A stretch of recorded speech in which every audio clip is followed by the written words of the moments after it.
नमस्कार, मैं डॉक्टर अजीत भारती आज फिर आपके लिए हिंदी विषय के अंतर्गत भक्ति काल की राजनीतिक परिस्थितियां लेकर आए हैं। तो ये हिंदी साहित्य के अंतर्गत इसका अध्ययन किया जाता है। तो ये आपके बीए, एमए या दूसरी कक्षा में जहाँ जहाँ भी ये प्रश्न पूछे जाते हैं उन सब के लिए ये कैसे हैं, बहुत उपयोगी प्रश्न है। तो प्रश्न इस प्रकार से दिया है, तीसरा, भक्ति काल की राजनीतिक परिस्थितियाँ लिखिए। ठीक है, मैंने इससे पहले भक्ति काल की धार्मिक सामाजिक परिस्थितियां भी लिखी हैं, जिसकी लिंक आपको इसके डिस्क्रिप्शन बॉक्स में मिल जाएंगी। तो चलो फिर शुरू करते हैं। उत्तर इसका कैसे लिखेंगे, आप पहले उत्तर डाल देंगे, फिर हेडिंग डालेंगे भक्ति काल की राजनीतिक परिस्थितियां। उसके बाद लिखना शुरू करेंगे। हिंदी साहित्य के भक्ति काल के इस लंबे समय को राजनीतिक दृष्टि से दो बड़े भाग कर सकते हैं। तो कौन कौन से दो बड़े भाग कर सकते हैं? तो देखो, पहला भाग तो आपका ये दिया हुआ है। पहला भाग 1375 से 1583 संवत तक, और दूसरा भाग 1583 से 1700 संवत तक, यानी ईस्वी में नहीं, यहाँ पर संवत में हमने दिया हुआ है। ठीक है, अब आते हैं पहले भाग में। तो पहले भाग में दिल्ली पर तुगलक और लोधी वंश के शासकों ने राज किया, और दूसरे भाग में मुगल वंश के बाबर, हुमायूं, अकबर, जहांगीर तथा शाहजहां ने राज किया। राजनीतिक दृष्टि से यह काल अस्त व्यस्त, अशांत और संघर्ष वाला रहा। देखो, जो भक्ति काल का राजनीतिक समय था या राजनीतिक दृष्टि से कैसा था, इसको हमने दो भागों में बांटा। तो पहला भाग कैसा था, इसमें देखो दो, तुगलक, लोधी और मुगल वंश का राज रहा।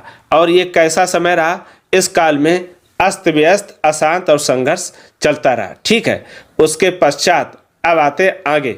और क्या हुआ था, मोहम्मद गोरी के जीते हुए प्रदेशों पर तुर्की की सल्तनत स्थापित हुई।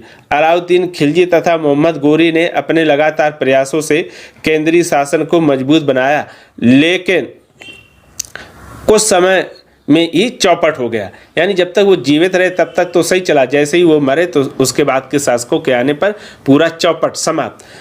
14वीं तथा 15वीं शताब्दियों में बहुत से मुसलमान तथा हिंदुओं के प्रादेशिक राज बन चुके गए। तुर्क शासक विदेशी होते हुए भी देश को अपना चुके थे। तुर्की के बाद पठानों का राज हुआ। यानी जो 14वीं से 15वीं शताब्दी में बहुत से मुसलमान और हिंदुओं के प्रादेशिक, यानी कुछ भागों में मुसलमानों का कब्जा हो गया, कुछ भागों में हिंदुओं का। और जो तुर्की थे, ये चूंकि विदेशी थे, ये भी भारत में रहते रहते यहीं को अपना चुके थे। तो कहीं तुर्की, और तुर्की के बाद फिर पठान हुए। ठीक है, तो पठान कहाँ से आए थे? अफगान से। अब आता है 15वीं शताब्दी में प्रांतीय शासकों का युग था। प्रांतीय यानी जो क्षेत्रीय शासक थे, लेकिन इसी शताब्दी के मध्य में दिल्ली का राज हथिया लिया और वे बिहार तक फैल गए। फिर भी दिल्ली के राज को साम्राज्य न बना सके।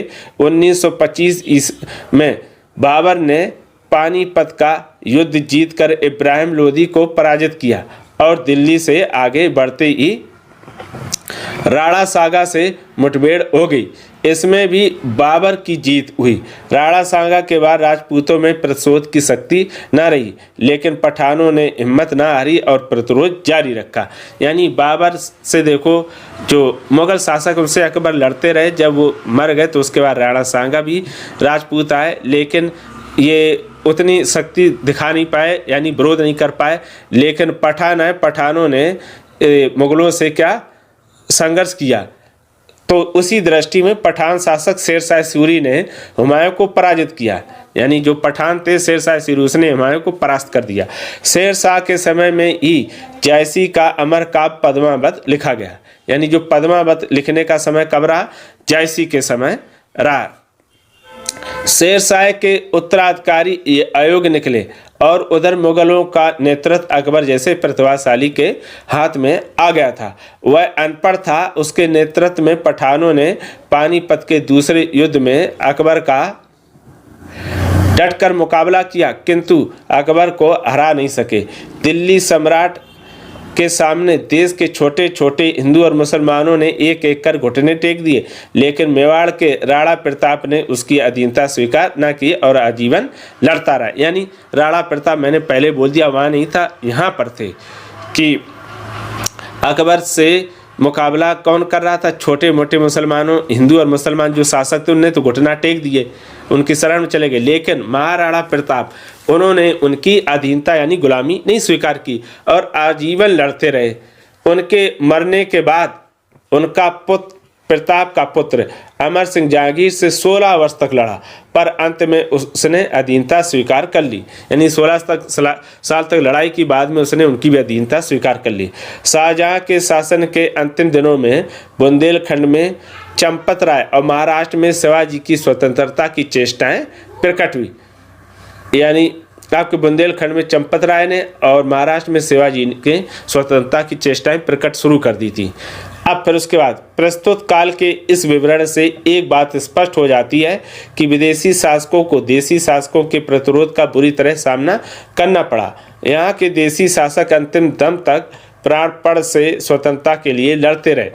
उनमें किसी प्रकार की निराशा नहीं थी और न ही उस समय शायद निराशा में परिस्थितियों की उपज है। देखो, उस समय लोगों में निराशा नहीं थी और शायद जो उस समय लिखा गया उसमें भी कहीं निराशा नहीं दिखाई देती है। इस काल के कुछ कट्टर मुस्लिम शासकों द्वारा हिंदू जनता पर अकथनीय अत्याचार ढाए गए। यानी ऐसे अत्याचार ढाए गए जिसको कहा नहीं जा सकता या जिसका वर्णन नहीं किया जा सकता। मुस्लिम प्रजा भी विशेष सुखी न थी। धर्म के आधार पर शिया और सुन्नी आपस में लड़ते झगड़ते, अरबी, तुर्की, ईरानी और अफगान आदि मुसलमान आपस में जलते रहते थे। यानी जो तुर्की थे, अरबी थे, ईरानी थे, अफगानी, ये लोग आपस में ही लड़ते रहते, जो शिया और सुन्नी मुस्लिम थे। फिर शासक वर्ग भी राज लालच के लिए एक दूसरे की जान ले रहे थे। अलाउद्दीन खिलजी ने अपने चाचा और मोहम्मद तुगलक ने अपने पिता की हत्या करके राज्य प्राप्त किया। औरंगजेब ने राज्य पाने के लिए कुछ काम नहीं किया। तो देखो, अलाउद्दीन ने क्या करा? राज्य पर गद्दी हथियाने के लिए पिता चाचा को मार दिया। मोहम्मद तुगलक ने अपने पिता की हत्या कर दी। औरंगजेब ने भी इसी तरह से क्या करा? शासन प्राप्त किया, यानी हत्याएं कर करके। फिर अकबर, जहांगीर और शाहजहां के शासन को छोड़कर मुस्लिम काल का समय मारकाट, गृह कलह, विदेशी आक्रमणों के आतंक और युद्ध का काल रहा। यानी अकबर, जहांगीर और शाहजहां को छोड़ दें, बाकी समय मारकाट, गृह कलह और विदेशी आक्रमणों से ही जूझते रहे हैं बाकी शासक। लेकिन सभी मुस्लिम शासक हिंदुओं के प्रति अनुदार तथा सहिष्णु नहीं थे। यानी सारे मुसलमान अत्याचारी नहीं थे। बहुत से मुस्लिम शासकों ने संस्कृत तथा देसी भाषाओं के साहित्य, संगीत और कला को प्रोत्साहन दिया। कश्मीर में अलाउद्दीन के प्रोत्साहन से भोजराज ने संस्कृत में दूसरी राजतरंगिणी लिखी। यानी कुछ ऐसे मुसलमान भी हुए जिन्होंने हिंदुओं का साथ दिया। उन्होंने संस्कृत, देसी भाषाओं, साहित्य, संगीत, कला को भी आगे बढ़ाने में सहयोग किया। वहीं कश्मीर में अलाउद्दीन के प्रोत्साहन से भोजराज ने संस्कृत में दूसरी राजतरंगिणी लिखी। जौनपुर के सुल्तानों ने संगीत का पुनरुद्धार कराया और संगीत शिरोमणि नामक ग्रंथ संस्कृत में तैयार हुआ। फिर हुसैन शाह बंगाली ने महाभारत और भागवत का बंगाली में अनुवाद करवाया। इन मुसलमान शासकों का अधिकांश मंत्री और सलाहकार हिंदू थे। तो कहते कुछ मुसलमान जिनकी हिंदुओं पर कृपा रही, लेकिन उसका जो विशेष कारण था, उनके जितने सलाहकार थे अधिकांश हिंदू थे। इसलिए उनके क्या है, उन मुसलमान शासकों का हिंदू के प्रति झुकाव थोड़ा अधिक था। तो इस प्रकार ये आपके सामने आज हम लाए थे भक्ति काल का राजनैतिक परिस्थितियाँ। तो आपके सामने हमने सरल भाषा में प्रस्तुत किया। अगर उसके पश्चात भी किसी प्रकार का कोई डाउट हो तो कमेंट करके हमें अवश्य बताइएगा। तो फिर आज के लिए इतना ही। अब हम फिर मिलेंगे किसी नए विषय के साथ। तब तक के लिए धन्यवाद।